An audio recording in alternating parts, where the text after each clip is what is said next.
जब दादी माँ हमारे साथ रहने आई तब मैं 10 साल का था।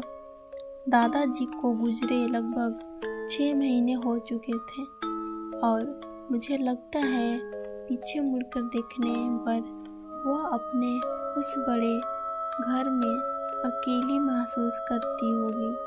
अकेलापन, दुख और यादों के साथ घूमती रहती होगी। इसलिए माँ के थोड़े विरोध के बावजूद मेरे माता पिता उन्हें अपने पास ले आए। मेरी तरफ से कोई विरोध नहीं था, बिल्कुल नहीं। दादी जोरदार मज़ेदार थी और मैं उनसे बहुत प्यार करता था।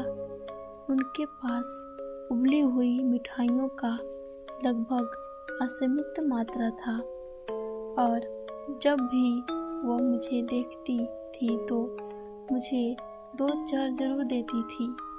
जब भी मैं मुसीबत में पड़ता तो वो हमेशा मेरा पक्ष लेने वाली पहली व्यक्ति होती थी।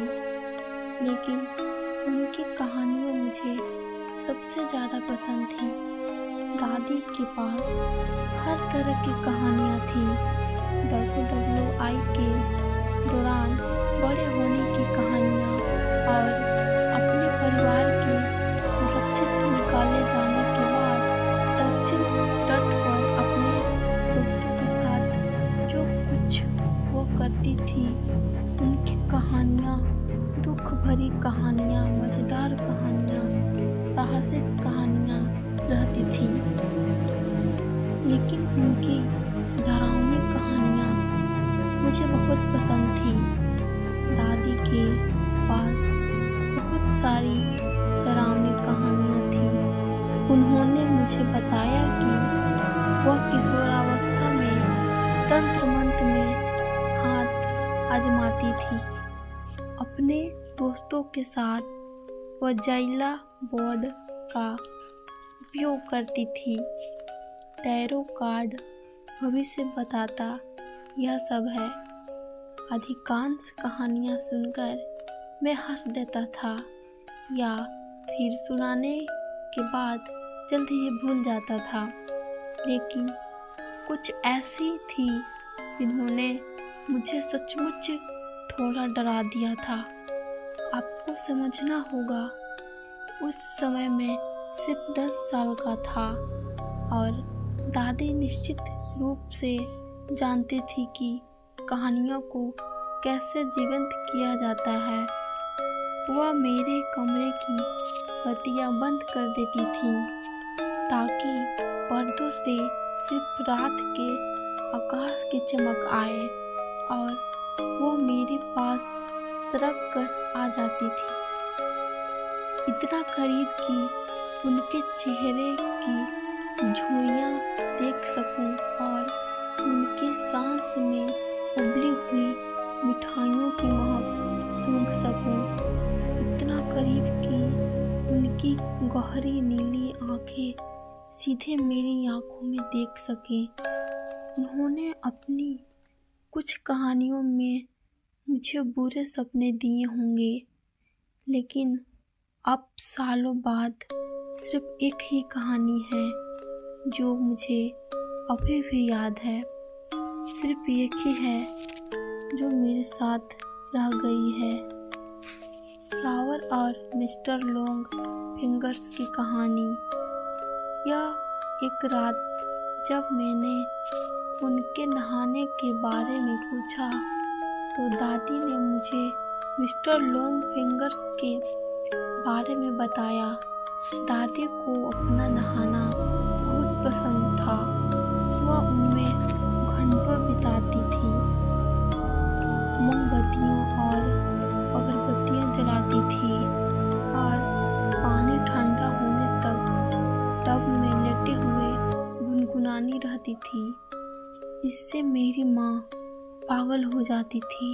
लेकिन जब मैंने उनसे पूछा कि तुम्हें यह इतना पसंद क्यों है, तो उन्होंने कहा कि यह एकमात्र जगह थी जहाँ वो आराम कर सकती थी।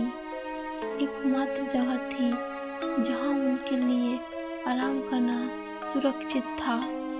एक रात उन्होंने गंभीरता से मुझे कहा, बिस्तर पर और करीब सरकते हुए, तुम जानती हो, मेरे जैसे लोग जो ठीक हैं, कुछ चीज़ों के प्रति ज़्यादा संवेदनशील होते हैं।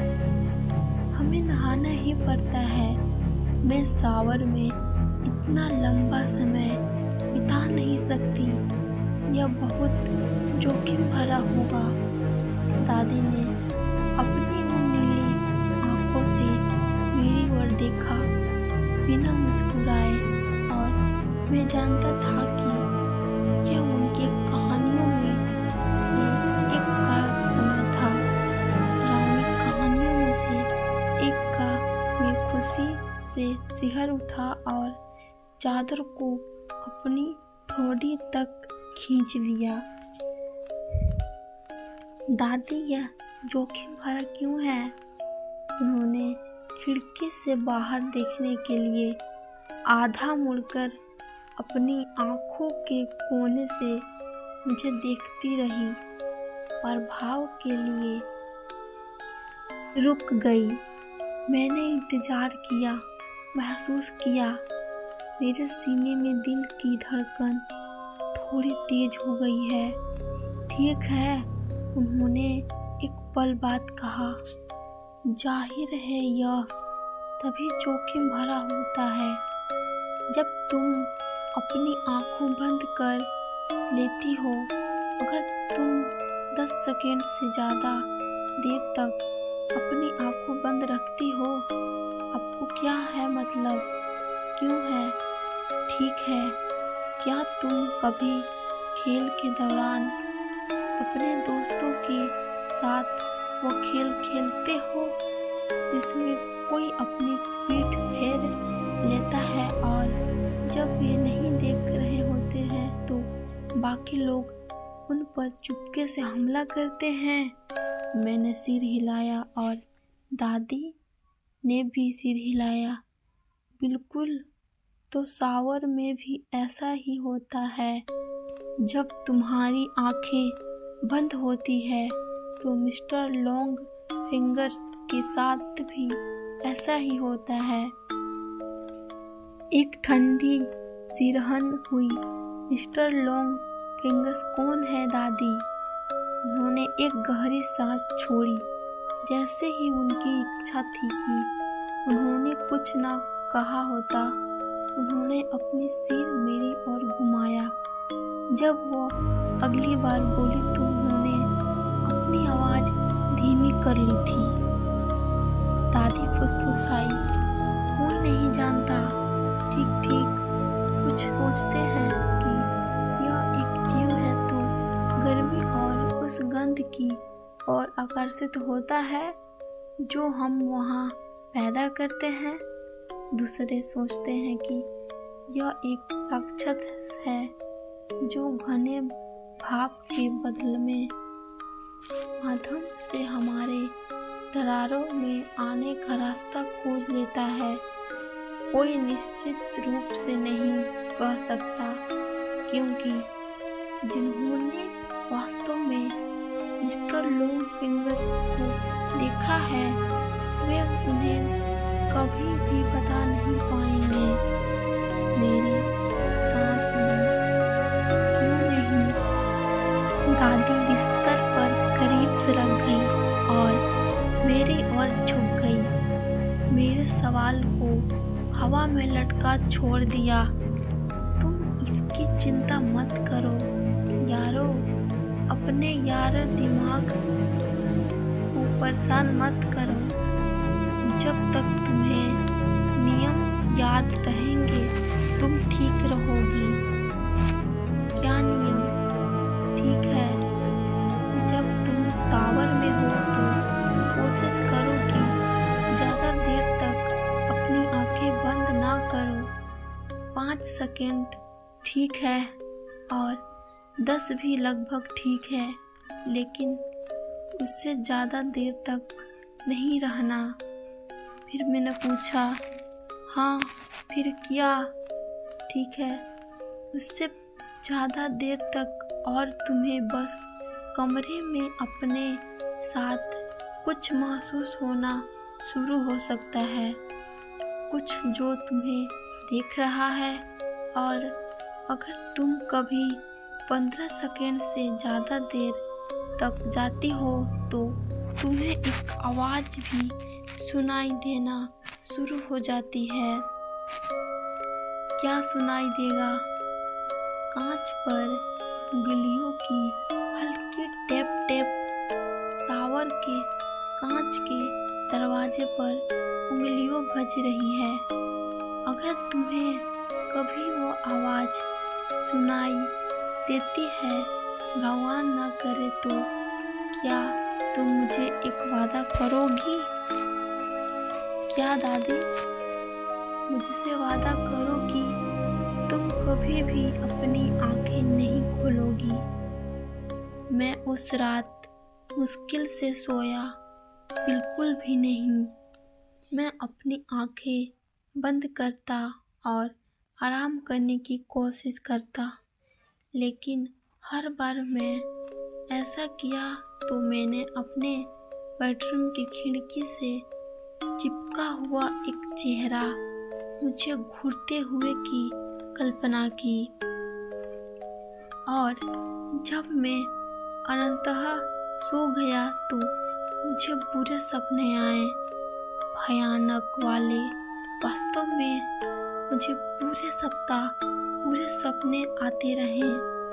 अंधेरे में मुझे देखती हुई बेजान आँखें के सपने, और लंबी उंगलियां मेरी त्वचा को छूने के लिए बाहर आ रही थी। जब मैं जागा हुआ था तब भी कोई खास अच्छा नहीं था, सच में नहीं था। शावर सबसे बुरा था। तभी दादी की कहानी ने मुझ पर सचमुच असर किया। मैंने पहले कभी इसके बारे में नहीं सोचा था, लेकिन अचानक मुझे वहाँ अपनी आँखों बंद करने में परेशानी होने लगी। मैं गिरते पानी के नीचे खड़ा होता, शैम्पू मेरे चेहरे पर बह रहा होता, और जैसे ही मैं अपनी पलकें खींचकर बंद करता, दादी के शब्द मेरे सिर में दौड़ने लगते थे।